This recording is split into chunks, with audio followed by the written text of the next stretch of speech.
we're trying to become something that we criticize so much. Like, no, women are beautiful the way they are. Women have so much to offer. We're the nurturers. We're the ones that want to be there and nurture. Hey guys, welcome to Venting Sessions with Jessica. This is the first time I'm doing this here. There's just random things that I see that I just end up wanting to talk about, and I have a lot to say. I just don't say much on Instagram because I don't know where to start sometimes, and I'm a very antsy person. Sometimes my thoughts be all over the place, and I just feel like I'm just gonna become a mess. But we're gonna change that, and we're gonna have this venting session once in a while. Whenever I feel I have a good topic, we're gonna have one of these sessions, so stay tuned for those. But today we're gonna be talking about the hyper independent woman. And what do I mean by that? I heard this woman talking about this on TikTok, and it really brought me some memories and some thoughts about this. So basically, I'm talking about women who are so super independent, which isn't a bad thing, but they're so hyper independent to the point where they feel they don't need anyone. They don't need no man, especially. And, they just have been conditioned to think that they should be doing everything on their own, that they don't need help, that they definitely don't need no man to take care of them.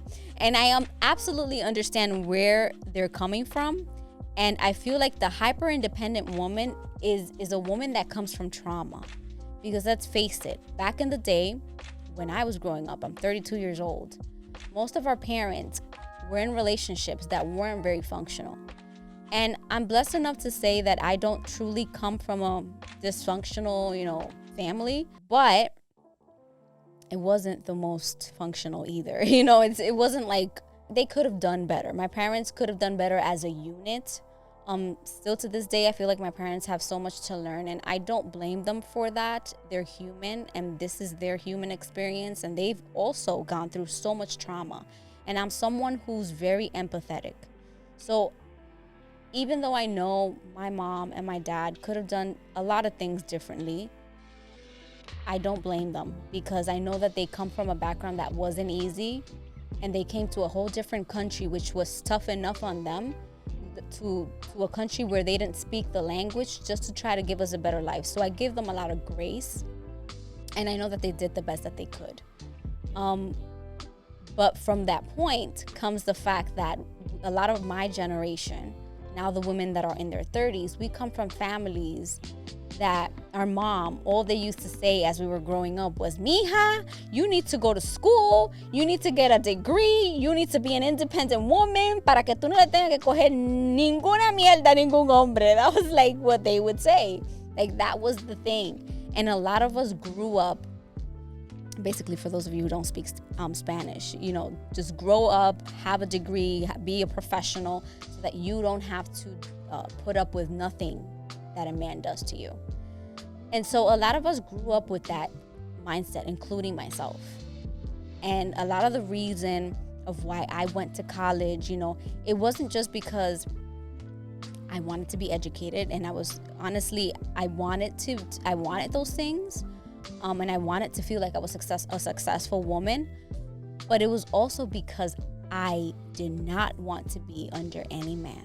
I did not want to ever feel like I needed a man to be good enough or to sustain my life. And I still feel like that's very important. No matter what, you should be in a place in your life where if that man you're with decides he wants to get up and go, you can take care of yourself.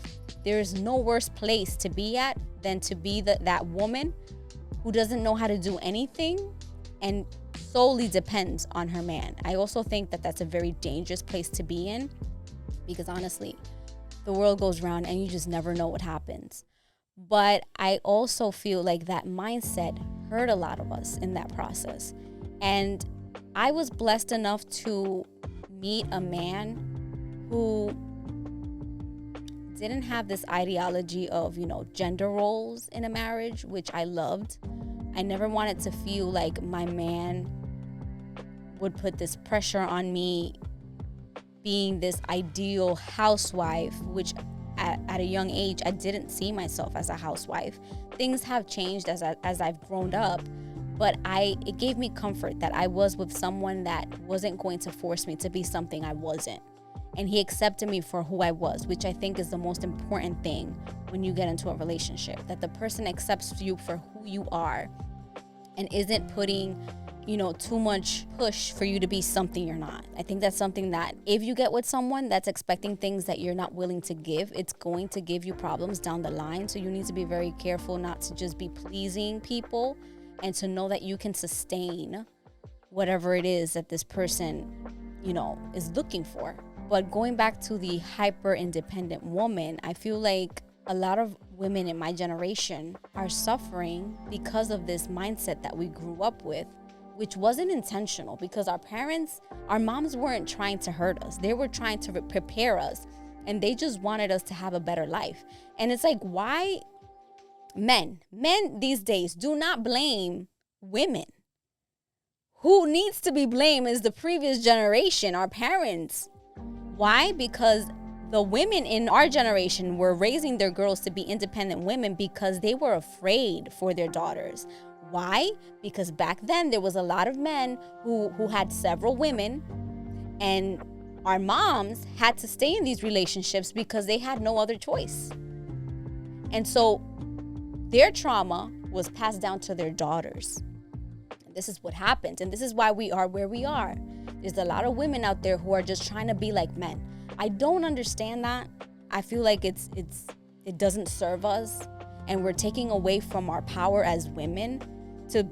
We're trying to become something that we criticize so much. Like, no, women are beautiful the way they are. Women have so much to offer. We're the nurturers. We're the ones that want to be there and nurture.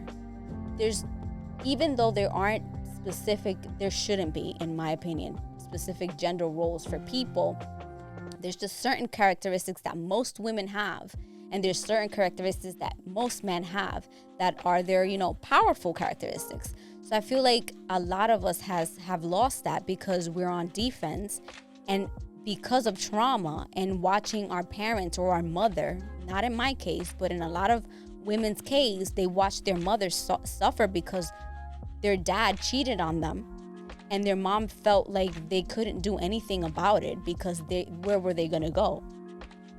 So because of this trauma, young women in my generation feel like they can't trust men. And they have become these hyper independent women that just, I don't need a man. I don't need a man. I don't need a man. But a lot of them are suffering internally because now they don't know how to let a man in. Now they don't know how to let go of that fear. And now the men are getting turned off because, this woman doesn't let me be a man. And so it's like they're butting heads all the time. And this goes back to our topic that we were just talking about in the podcast. If you haven't seen it, go check it out. The title is What I Do to Keep My Man, which you should go watch it because the title, just go watch it. It's very interesting. But yeah, I feel like we're hurting ourselves as women. And we're blocking our blessings by being so closed-minded. I understand you have to be careful out there because everybody isn't good. But to completely close yourself off to opportunities, to completely close yourself off to the possibility of having a family because of your trauma, I feel like we need healing as a whole. Men and women, we need healing. This generation needs so much healing.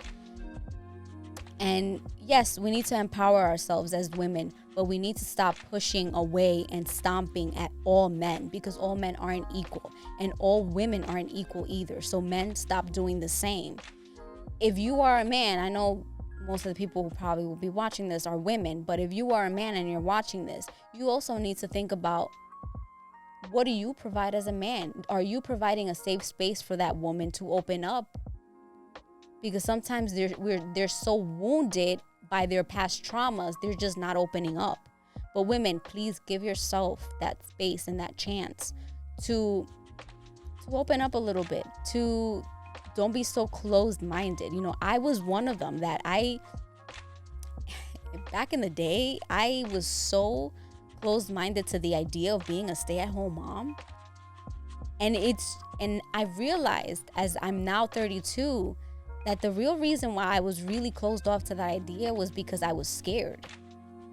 Like the whole time I've just been scared of being in a vulnerable position where I could be those women from back in the day, from my mom's generation.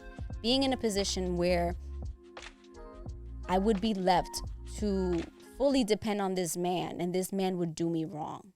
It all stemmed from that. And so now I'm realizing, as I'm getting older and I am more established with my partner, that I'm not so against it anymore. A lot of things have changed for me. There's a lot of things that I used to feel like, oh no, I don't want to be the one cooking for my man all the time. I still don't really love to cook. I'll be completely honest. I don't love to cook, but I do get my bursts, my moments where I do want to, cook something up.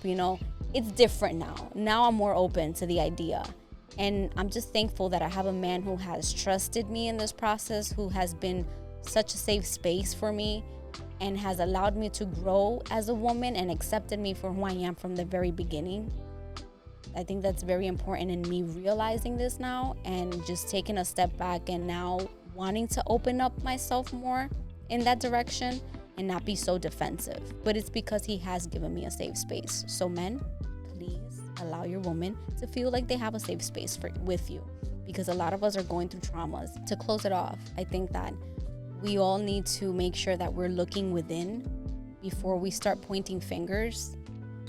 There's a lot of conversations going on about, trauma and everybody just having trauma, but we can't just sit down and dwell on having trauma, because most of us have trauma, but we need to figure out what is it that we need to do to fix it.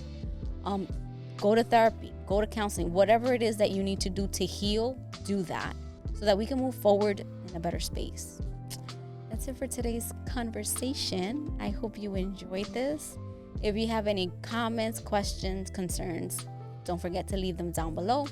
If you're here and you've gotten to the end of this video and you like it, give it a thumbs up. I would love for you to give it a thumbs up. If you're here and you're not subscribed, don't forget to subscribe. Hit the bell so you can be notified every time we post a video. And that's it for today's venting session with Jessica. Until next time.